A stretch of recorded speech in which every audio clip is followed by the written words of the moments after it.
Have you ever looked at the person you love and realized you hardly know who they really are?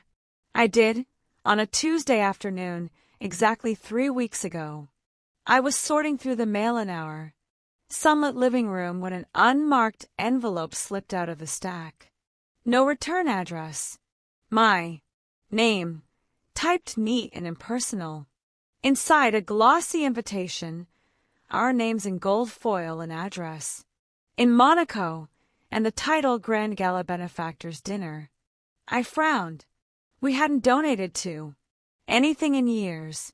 That night, I poured myself a glass of Merlot and confronted him as he rinsed dishes at the sink. "What's this?" I held up the envelope. His hands froze, water dripping like microscopic tears. He turned slowly, eyes wide. "I can explain," he said, voice low. My heart raced. I wasn't prepared for a confession, but for a simple mistake. He leaned back against the counter, shoulders slumped. "I've been keeping something from you," he began, wiping his hands on a dish towel. "More like a parallel life." My palms went clammy. "Parallel life?" I echoed. He swallowed. "Wait until you hear the rest." A week earlier, I didn't know then, he received notice of his family trust reaching a milestone for €1,000,000. His grandparents had founded a shipping empire. Obituary mentions buried in archives only a handful of family ever saw. His mother renounced her inheritance decades ago. He never mentioned a cent. He told me we were comfortable, that my childhood debts and his modest salary were our bedrock. All lies. As he sat before me, the golden invitation glittered on the counter like a lie I couldn't unsee. I felt dizzy. Betrayal isn't just about secrets. It's about reality shifting beneath your feet. "You could have said something," I whispered. He closed his eyes. "I needed to protect us from the expectations, the scrutiny. I wanted a normal life with you." The words tasted bitter. I excused myself and paced our bedroom. The moonlight painted shadows across our wedding photo, where he looked happy and honest. My mind rewound every memory, the spontaneous road trip he said he'd taken a year off work to plan, paid for by a trust fund, the fundraiser gala he claimed was a work networking event. Ticket price alone would have bankrupted my salary. For months, I sank onto the edge of the bed. So which is true? I texted my sister, code for "I'm falling apart." Her reply, "Call me if you need to run." I clutched the phone like a lifeline. The next morning, I followed him like a detective in my own marriage. He kissed me goodbye at dawn, then slipped into a sleek black SUV instead of his usual Volvo. I climbed into my car and trailed him through winding streets and quiet highways until he stopped at a gated estate. I watched him sign in under the name Eloran. He curled in my chest. He disappeared inside through ornate doors. I crept closer, heart thudding in my ears. Security guards in navy blazers directed him through a courtyard of fountains and marble statues. From a hidden grove of hedges, I glimpsed a party, already in full swing. Champagne flutes, tuxedos, gowns billowing like clouds. A sign read, "Laurent Family Trust Annual Retreat." My husband laughed with a woman I didn't recognize, her jewelry catching the lantern light. His world was opulence. My world was blissful ignorance. I drove home numb, tears stinging my eyes. How do you live with someone whose truth has been a facade? Back at our house, I found him in the kitchen again, as if nothing had changed. He saw my face and froze. I held up my phone, showing the surveillance photos I'd snapped. His shoulders sank. "There's more," he said, "and I'll tell you everything, if you'll listen." I sank into a chair, bracing myself. Betrayal can be a knife, but confession can be its own kind of wound. I took a shaky breath and replied, "Okay." And just like that, the ground beneath me shifted, and I realized I was standing on someone else's dream. He sat across from me at the kitchen table, sunlight slanting over the polished oak, his expression a mix of shame and relief. I folded my arms, heart pounding. "Tell me everything," I said, voice brittle. He exhaled, running a hand through his hair. "My grandparents started the L'Orange shipping company in Marseille back in the 60s. My mother walked away from it all, didn't want the family drama. I admired her strength, but she left me with a silent trust. The assets would be there if I ever needed them." I looked down at my hands, scarred by years of scrubbing dishes and balancing budgets. "Why hide it?" He swallowed. "Because I wanted our life to be ours. I wanted you to love me, not my bank account. I thought money would complicate us. Invites to charity balls, society gossip, spoiled. Relatives lining up for handouts. I wanted ordinary, date nights at the diner, road trips in my old Volvo, the simple dreams we made. But that's not our reality," I whispered. "You've been living two lives, while I paid bills in this kitchen. You were sailing your family yacht in the Mediterranean." His eyes glistened. "I'm sorry. I never meant to deceive you." I stood, pacing the tiled kitchen. "Deceit or protection, call it what you will, it feels like betrayal." He rose, closing the distance. "Let me show you." He led me downstairs to his study, a room I'd only peeked into on rare occasions. He opened a hidden drawer and revealed ledger books, investment statements, deeds to properties I'd never heard of.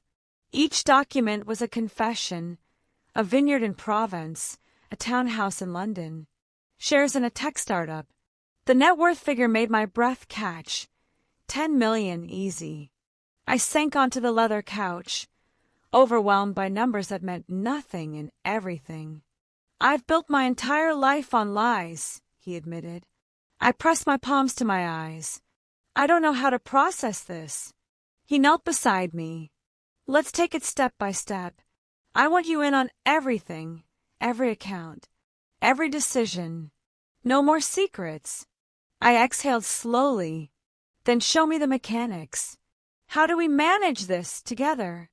Over the next few days, he opened our world to me, inviting me into the ledger of his secret empire. Early Saturday morning, we sat around the dining table with laptops and printed spreadsheets. While sunlight filtered through lace curtains, he guided me through trust, structures and tax shelters, legalese that could lull a less determined person to sleep. He clicked through our joint access portal, one account for everyday expenses, groceries, rent, utilities, and a family reserve account for larger investments and trips. "This," he said, pointing at a chart, "is our vacation fund. We can use it for Europe next summer, first class if you want." I looked up, surprised. I never dreamed of the Eiffel Tower with a champagne tower beneath it. He laughed, a genuine, joyous sound I hadn't heard in days. "Only if we go together." We moved on to philanthropy. He introduced me to a foundation he'd quietly funded for years, supporting clean water projects in Africa. "I wanted to surprise you," he explained. I clicked. Through heartwarming stories of villages gaining wells and children drinking safely for the first time. "You always said you wanted purpose in our giving," he said softly. A small smile flickered. "Maybe secrets can become surprises."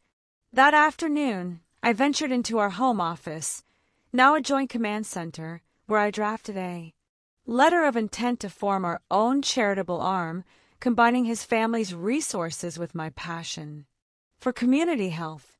I mapped out goals: scholarships for medical students in underserved areas, mobile clinics in rural Australia, partnerships with local NGOs. He watched me, pride shining in his eyes. I love seeing you in your element. I rose and hugged him. Thank you for trusting me. But even as hope blossomed, doubt lingered. That evening, I lay awake, ceiling fan humming, replaying the shock of discovery. Money didn't scare me, deception did. Could I trust him not to? Hide again. I closed my eyes, breathing deeply. Trust can be rebuilt if actions align with words. Tomorrow I'd ask for transparency, shared passwords, weekly financial check-ins, open visitor, logs for family events. Sunday dawned crisp and cool. Over coffee on the patio, I presented my terms. 1. Full access to all accounts, no limits. 2. Monthly financial review meetings, no excuses, no exceptions. 3. Joint decisions on any expenditure over $5,000.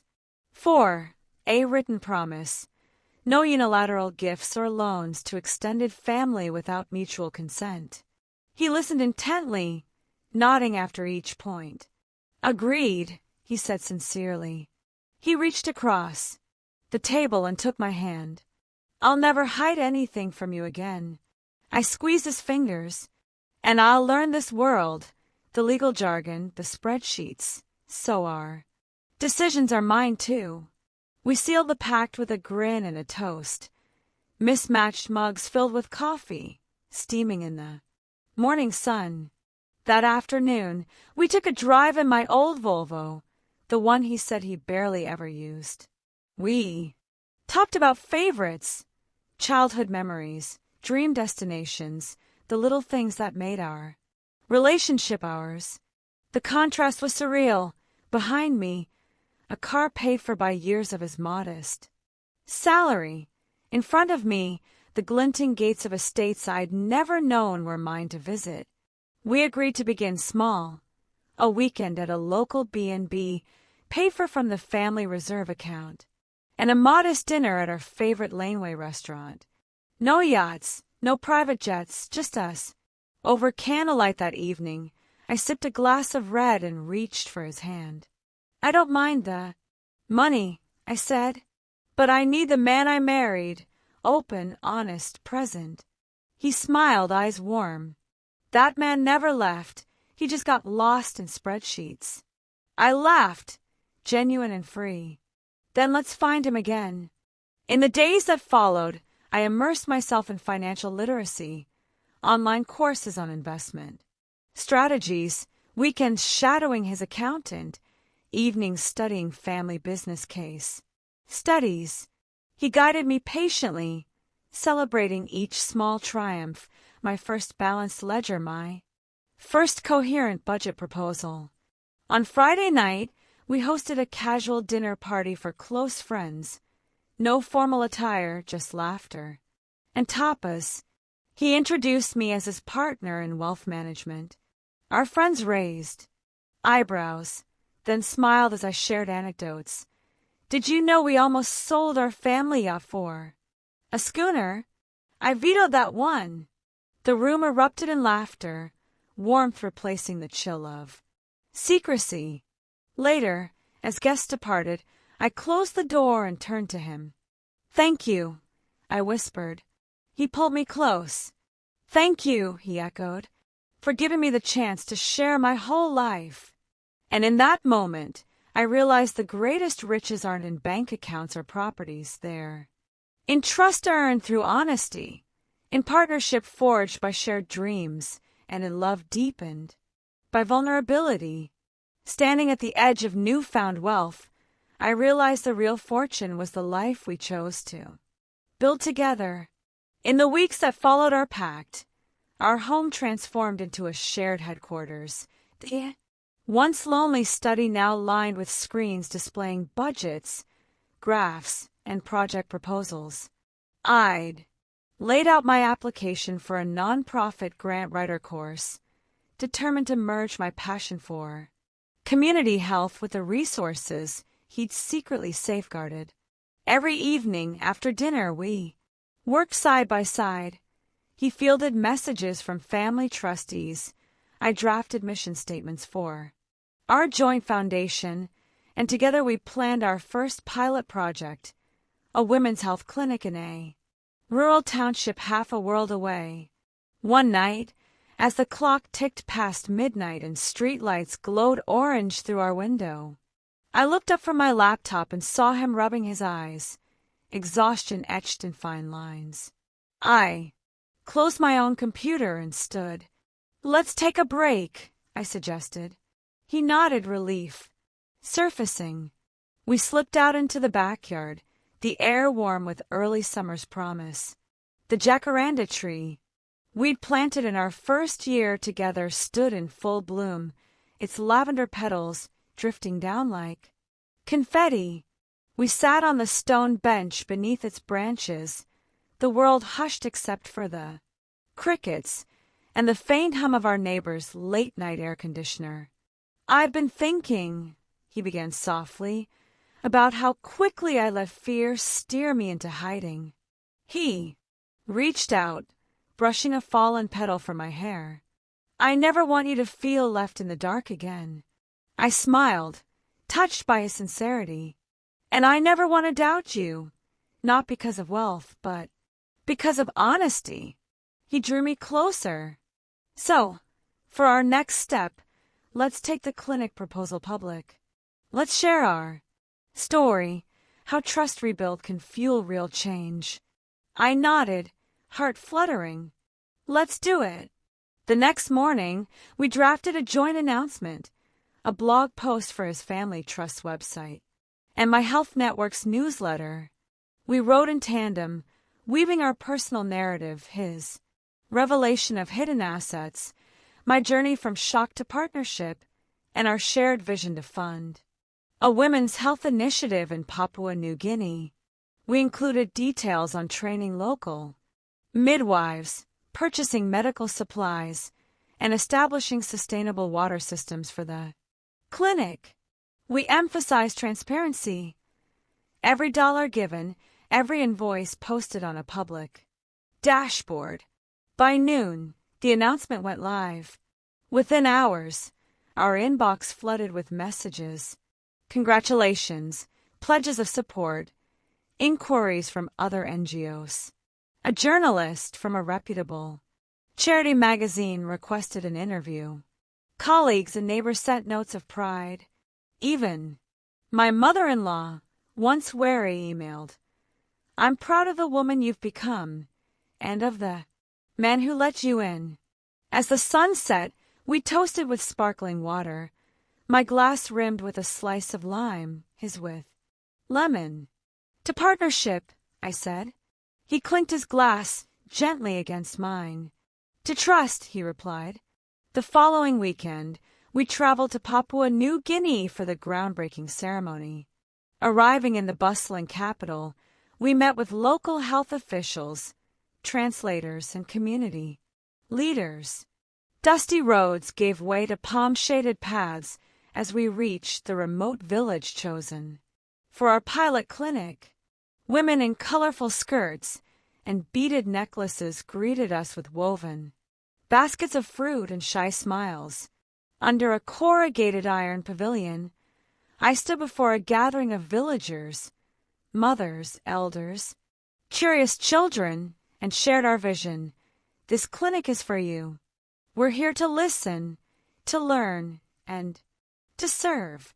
I spoke in halting pidgin English, guided by our interpreter, and felt the warmth of nods and applause. Next to me, my husband watched with pride, no secrets left to hide, his eyes reflecting the midday sun and the promise of hope. Together, we cut the ribbon, a bright red strip that fluttered in the tropical breeze, and walked into the clinic's empty, sunlit rooms. The walls, painted pale blue, held echoes of laughter we would soon hear. I pictured prenatal classes in room 1, immunization drives in room 2, and counseling sessions under the shade of the courtyard's papaya tree. When the crowd dispersed, I found him standing by the empty beds, This is what I really wanted, he said, voice thick, for our love to mean something beyond these walls. I rested my hand on his shoulder. This is the treasure. Back home, our days settled into a new rhythm, workdays spent managing the foundation, weekends devoted to community outreach and study. I completed my grant writing course with high marks, drafting a funding application for a second clinic in rural Australia. He breathed, easier now, unburdened by hidden ledgers, his family's legacy an open book. One evening, I hosted a webinar to showcase our Papua New Guinea project. On screen, I shared before and after photos. A barren plot of land transformed into a bustling clinic, women cradling babies in newly built observation rooms, midwives studying textbooks by lantern light. Viewers logged in from across the globe, Australia, Canada, India, and asked thoughtful questions. I answered each with calm authority. We ensure 100% of donations go to field operations. We partner with local NGOs for continuity. We report our financials monthly. I felt empowered, no longer on the sidelines of someone else's fortune, but standing at the forefront of shared impact. After the webinar, the chat window buzzed with pledges. One university offered to send medical students for internships. A tech company offered to build us a telemedicine platform. A group of philanthropists proposed a matching fund challenge. The possibilities felt endless, and ours to navigate together. He leaned over and whispered, I love you, a simple truth that once felt impossible. I leaned back and grinned. I love us. That weekend, we celebrated our anniversary at the very bistro where I'd first discovered the secret life beneath his calm demeanor. The manager, tipped off by my earlier blog post, reserved our favorite corner table and presented us with a surprise, a framed copy of the original invitation, the one from Monaco, mounted with the headline From Secrets to Service. Beneath it, a handwritten note. Thank you for reminding us that wealth meant little without heart.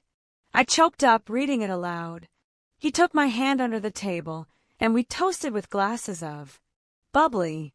Over dessert, we whispered about future goals, establishing a scholarship for women in finance, funding clean water systems in underserved regions, and maybe, just maybe, opening a small community center in our own neighborhood to foster local partnerships. Each idea sprung from a well of trust deeper than any bank account. Months later, I penned the final chapter of our story for a major lifestyle magazine. The piece began with my favorite hook. He told me he refused an inheritance so he could choose me. Then I discovered just how much he'd already built.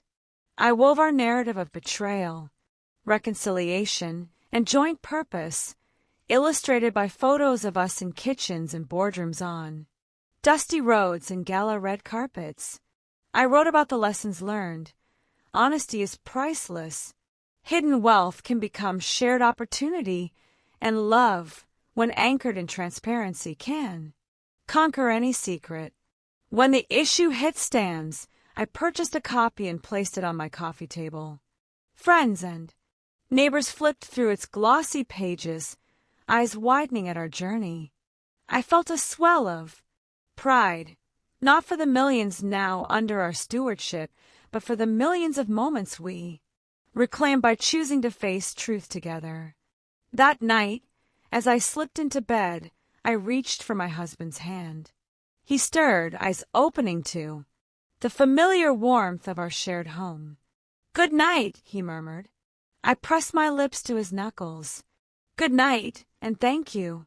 He smiled in his sleep, and I drifted off feeling safe, loved, and infinitely richer than I ever imagined, because I knew that the greatest wealth lies not in hidden fortunes, but in the open hearts of those we trust. And as the moonlight danced across the sheets, I whispered to the darkness, we found our fortune in each other.